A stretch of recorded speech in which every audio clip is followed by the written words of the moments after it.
Jadi monggo kalau misalkan mau sesuatu bertanya tentang saya makan ini boleh nggak sih? Ini aman nggak sih untuk saya? Monggo ke instalasi gizi atau di poin gizi juga ada rekan saya. Atau bisa dia merawat inap, bapak-bapak, ibu-ibu pasti akan bertemu dengan rekan saya, seorang ahli gizi. Ya, ada lagi, aduh males aku mau ahli gizi, makan ini nggak boleh, makan itu nggak boleh, benar nggak sih? Udah. Ahli gizi adalah teman bestinya para ibu-ibu semuanya, ya. Oke, next. Nah, tadi sudah disampaikan sama dokter Tian. Oke, saya nggak bawa gini-gini ya. Fungsi ginjal Nggak bawa adalah gini-gini. mengeluarkan sisa-sisa produk dari metabolisme. Tadi sudah kita sampaikan sama dokter Dian panjang lebar. Saya kira saya tidak perlu lagi untuk menjelaskan lagi, ya. Kemudian yang kedua, menyeimbangkan cairan tubuh, ya, makanya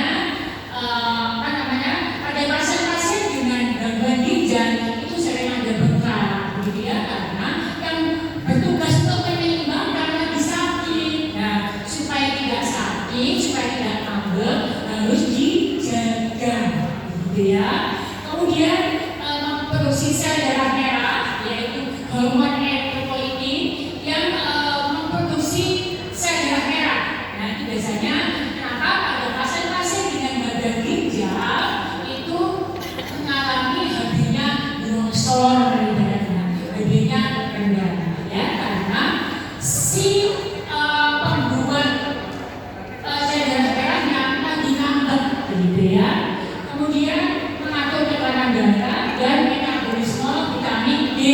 Tadi disampaikan bahwa pasien-pasien dengan gangguan ginjal resikonya dia akan mengalami gangguan tulang, karena vitamin D-nya tidak bisa diproduksi. Padahal vitamin D itu adalah vitamin yang memelihara jaringan tulang ibu-ibu dan bapak-bapak, gitu ya. Oh, saya sudah minum kalsium, sudah ini makanan berkalsium ini. Halo, hati-hati ya dengan suplemen yang mengatasnamakan kalsium tinggi untuk kesehatan tulang. Ingat, kalsium itu adalah mikromineral atau zat gizi mikro. Mikro artinya kecil. Jadi dibutuhkan tubuh hanya sedikit. Jadi jangan gampang-gampang Bapak Ibu beli suplemen kalsium. Kalau Bapak Ibu itu makannya masih bagus, masih mau makan, nggak perlu suplemen kali ya. Ya, resikonya apa? Ya, namanya aja zat gizi mikro, dikasih banyak, resikonya menurun. Ya, jadi tolong Bapak Ibu, kenapa sih sekarang tren pasien-pasien hemodialisis itu semakin tinggi? Salah satunya bapak-bapak, ibu-ibu itu latah beli suplemen ini, supaya sehat, saya beli suplemen ini deh. Supaya saya tulang saya bagus, saya beli suplemen ini deh. Itu padahal itu kalau dalam tubuh, ya, kebanyakan akan terjadi hiper. Resikonya kalau kalsium, hiperkalsium, bisa jadi batu dan sebagainya. Ya. Next. Nah, definisi penyakit ginjal tadi disampaikan sama dokter bahwa gagal ginjal itu adalah suatu kondisi di mana saat ginjal tiba-tiba tidak dapat menyaring, ya. Jadi kalau gagal ginjal akut itu tiba-tiba datang, Tiba-tiba. senang kan ya. Tapi kalau tiba-tiba itu adalah penyakit ginjal, nah ini adalah awal mula akan terjadinya hal-hal yang tidak kita inginkan. Kalau gagal ginjal kronik, beberapa literatur mengatakan bahwa gangguan fungsi ginjal yang lebih dari 3 bulan. Jadi kalau tadi sudah sampaikan bahwa gagal ginjal kronis itu tidak ujung-ujung. Jadi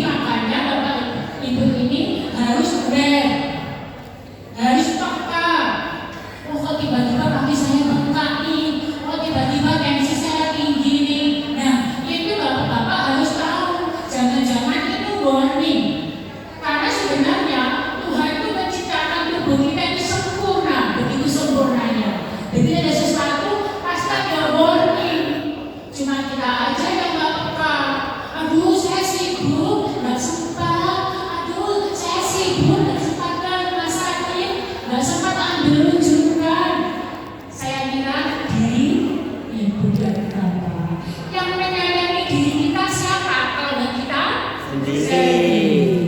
Oke, halo.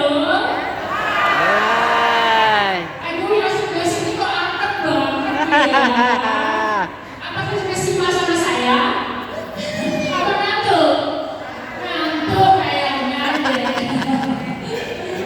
Jangan tuh Bu, Pak. Prevalensi penyakit gagal ginjal kronik ini adalah 0,38. Artinya dari 1.000 penduduk itu 4 orang yang terkena penyakit gagal ginjal kronik. 4 dari 1.000 orang. Ya, sekarang mulai mereka sudah naik terus.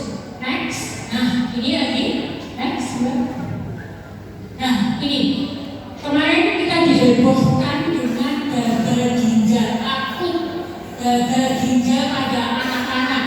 Ya kan? Akhir-akhir ini 2 bulan yang lalu, ya lagi dihebohkan dengan penyakit ginjal pada anak. Makanya mulai sekarang putra-putrinya, cucu-cucunya mulai diperkenalkan real food. Apa sih artinya real food? Makanan yang alami. Misalkan air, ya air yang nggak berwarna. Oh. Ya, misalkan mau makan pisang, ya juga pisang goreng ya pisang goreng. Nggak perlu ada topping-topping yang macam-macam, merah, kuning, hijau. Alaminya ya.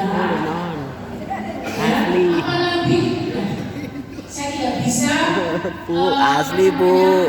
menjawab ya. Sekarang itu kita mulai dihebohkan dengan segala sesuatu yang diviralkan. Nah, ya kan makanan viral. Kita tahu nggak sih makanan viral ini sehat apa enggak? Enggak. Boba. Keren. Semua orang posting makanan minum boba. Kayaknya itu bangga. Padahal itu makanan nggak sehat. Ya, jadi tolong dimulai. Ini ada yang nggak jadi ibu rumah dulu nggak ya? Tolong mulai sekarang itu sudah disampaikan ke generasi yang akan datang. Makanan yang baik itu yang bagaimana? Karena anak-anak itu sudah nggak tahu makanan yang baik bagaimana. Ibunya subuh berangkat, pulangnya nanti jam 9. Yang ada di situ adalah nugget, sosis, bakso. Benar nggak sih? Ya. Mie instan. Ini paling ini loh. Ini pelakunya. Kamu dapat. Tadi disampaikan oleh Bunda bahwa faktor risiko ini adalah faktor risiko yang rentan dan langsung. Tentunya kalau usia lanjut, nggak mungkin dong saya sulap, saya menjadi usia 17, ya kan? Tapi kita bisa membuat walaupun tua, tapi kita sehat. Amin, sehat. Keluarga dan penurunan massa ginjal. Nah, yang sebelah kanan inilah yang bisa kita manipulasi, yang bisa kita cut. Misalnya DM, bisa kok kita nggak penyakit DM, bisa nggak sih? Bisa. Sudah kena. Kalau sudah kena, apakah pasti akan kena ginjal? No. Harus hati-hati. Bu Puput, ayah saya tuh diabetes, ibu saya juga diabetes. Pasti saya kena. No. Diabetes bisa bisa dihentikan dengan lifestyle, dengan pola hidup yang bagus.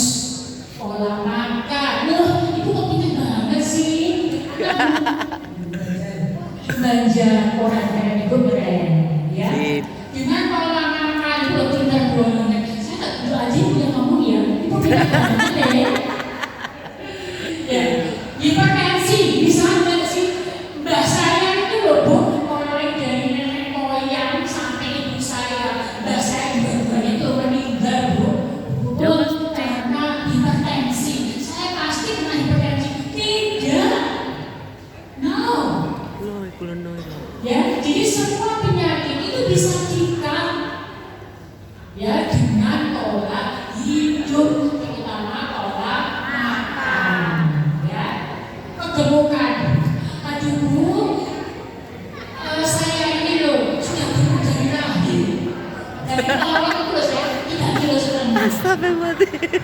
Ya, yang benar sih. Jadi, dunia gemuk nggak deh? Oh agak gemuk, sekarang sudah nggak sih? Alhamdulillah. Ayah ibu gemuk, pasti anaknya gemuk tidak.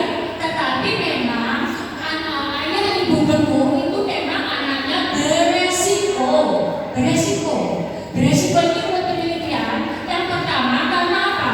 Ternyata pola makan keluarga itu akan diturunkan ke anaknya.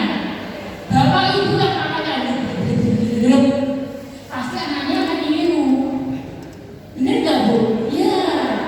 Jadi sebenarnya tidak saja dari genetik gendut itu, tapi dari pola makan yang diturunkan, ya. Ditiru, ya betul ditiru ya Bu ya. Ibu pola makannya bagus kan? Sebenarnya bagus kok, ya. Tadi ada yang bilang ke saya, waktu saya naik buku pun kok tambah kurus nih, saya senangnya kayak dikasih jackpot 5 miliar. Astagfirullah. Jadi kegemukan, apa namanya diabetes, itu jantung, hipertensi, semuanya bisa dikat dengan pola makan atau pola hidup yang sehat. Ya, next. Nah, penyakit ginjal tadi disampaikan, ya supaya tidak kena penyakit ginjal, ya ini Bu yang harus diikat. Ini yang harus dipotong rantainya. Diabetes, wah supaya saya nggak diabetes, saya harus bagaimana nih pola makan saya? Karbohidrat saya kurangi. Tidak harus gula Bu, karbohidrat. Karbohidrat sederhana memang gula. Karbohidrat yang lain bisa nasi, bisa tepung, bisa keripik, gorengan, kerupuk. Ya, pun saya loh ya, kok gemuk ya? Pada saya itu nggak pernah sarapan loh. Oh iya, makannya jam berapa? Makan saya jam 1. Keren. 1 hari saya makan 1 kali, tapi saya itu kita gemuk. Tuh, kok bisa? Makan 1 kali, ibu bisa bodinya segemoy ini. Iya, terus bangun tidur, makanya saya akan mesen. Bangun tidur sampai jam 1 siang, Pak. Udah, itu bagaimana? Nggak makan sama sekali? Enggak. Saya pagi itu bukan cara makan, ya paling ngemil tempe 1, itu 1. Oke. Cuma. Setelah itu saya ngantar anak saya sekolah. Itu kan di situ ada cilok. Oh, Bakso. suka adik lo cilok lo kayak adik. Kayak adik cilok. Pelaku ya. Siapa supaya Bu? Nah, jadi bukan itu. Daripada ibu makan gorengan, misalkan kalau dua, pokok 1, mending ibu itu ya makan nasi 5 atau 6 sendok, sayurnya itu 1 gelas, telur 1, tempe 1, bagus itu. Ini semua sudah tercukupi proteinnya, karbohidratnya, ya daripada makan itu lagi nugget 10 potong. Kenapa? Nyambel, oh ya bagus sambel. Sambel itu ternyata kalau bahannya benar itu adalah vitamin C yang tinggi. Kenapa? Karena lombok itu adalah sumber vitamin C. Coba jangan saya mengamati teman-teman yang suka pedes, ternyata dia jarang sekali tilang. Saya mengamati pelan-pelan, tapi bukan dari literaturnya juga hubungan antara sambal dengan tilang. Nanti akan saya teliti. Ya, jadi ini adalah penyebab penyakit ginjal, ya hipertensi tadi, tensinya harus betul-betul dicek. Caranya bagaimana? Nanti slide berikutnya. Konsumsi obat peredarnya ini tadi disampaikan, sini-sini asam mefenat, sini-sini glukofenat. Memang sekarang begini kan tanpa resep boleh ya Pak. Tapi tolong dari dokter. Dia tahu dosisnya berapa, untuk umurnya berapa, sekolah untuk meresepkan itu bertahun-tahun Bu, nggak hanya sekedar tiba-tiba beli resep, ya. Oke. Itu yang atas itu adalah yang bisa kita kendalikan, bisa kita pak. Sedangkan yang bawah penyakit ginjal, lahir prematur, ya, itu adalah tidak bisa kita kendalikan. Masa bisa sih lahir prematur? Jangan lahir dulu. Ya, next. Di Indonesia Bu, ternyata begitu ya, menurut beberapa literatur, penyebab utama gagal ginjal di Indonesia paling banyak di mana? Diabetes. Terbanyak diabetes, nomor 2 adalah hipertensi. Jadi gagal ginjal itu destinya itu diabetes. Makanya usahakan pola makannya betul-betul dijaga supaya tidak diabetes, tidak hipertensi, supaya ibu tidak terkena gagal Ginjal. Gagal paham nggak? Jangan gagal ginjal. Buku ini buku yulan, buku tetangga. Bajunya sama. Bajunya Ya, sama. jadi Itu sama itu. gagal ginjal awalnya adalah hipertensi dan diabetes. Makanya yang sudah punya diabetes jangan putus asa Ibu. Dijaga pola makannya, dijaga lifestyle-nya. Pasti ibu akan sehat dan happy selalu, ya. Jadi yang sudah kena diabetes, sudah terkena penyakit ginjal, jangan sedih. Tadi disampaikan dokter Dian bahwa gagal ginjal bukan berarti Gagal hidup. Ya, next. Nah, tadi tanda-tandanya. Jadi ibu, kalau sudah bapak, kalau sudah merasa tensinya sudah tinggi, dan saya bilang adalah warning. Ya, warning. Warning, tanda-tanda. Aduh, tensi saya kok sudah 135, biasanya 120 loh. Nah, ini sudah mulai dijaga pola tidak jaga, apa harus pola makan aja Bu? Ya boleh, psikisnya, istirahatnya, setel HP sampai jam 1 malam. Nah, nggak boleh ya. Hormon-hormon untuk relaksasi kita tidak akan terpenuhi karena tubuh juga perlu relaksasi. Ya. Kemudian tiba-tiba kok gatel-gatel, apalagi ini kakinya bengkak, ya, segera Bu periksa ke rumah sakit atau di vaskes-vaskes terdekat.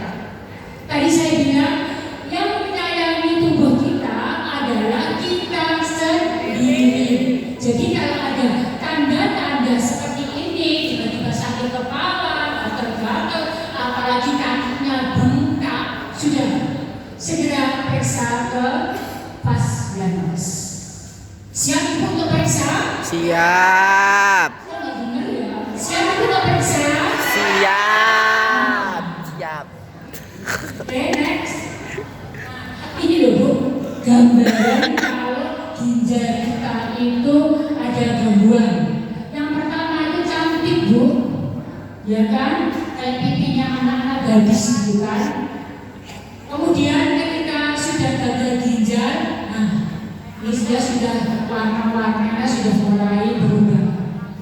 Ketika sudah gagal ginjal kronis, sudah keriting Bu, kayak rambutnya yang kena kebakaran. Yang mencorok ya berbeda seperti itu. Ya, ini adalah gambaran kalau ginjal kita lagi tidak baik-baik Saja. Ya, next. Nah, tadi disampaikan oleh dia juga akibat kerusakan ginjal. Nah, tadi karena kan fungsinya ginjal ini untuk menstabilkan tekanan darah, untuk membentuk sel darah merah, ya kan? Ya, tentunya dia akan mengalami anemia, akan hipertensi, tulangnya akhirnya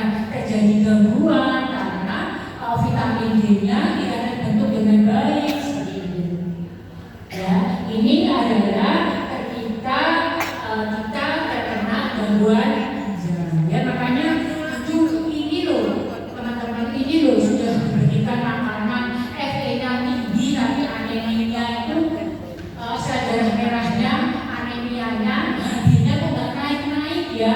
Ya iya, karena hormon erythropoietinnya sudah tidak bisa bekerja dengan maksimal. Hormon erythropoietin itu adalah yang mematangkan sel darah merah, yang membentuk sel darah merah. Sel darah merah itu adalah yang membuat seseorang itu sel darah merahnya bisa normal.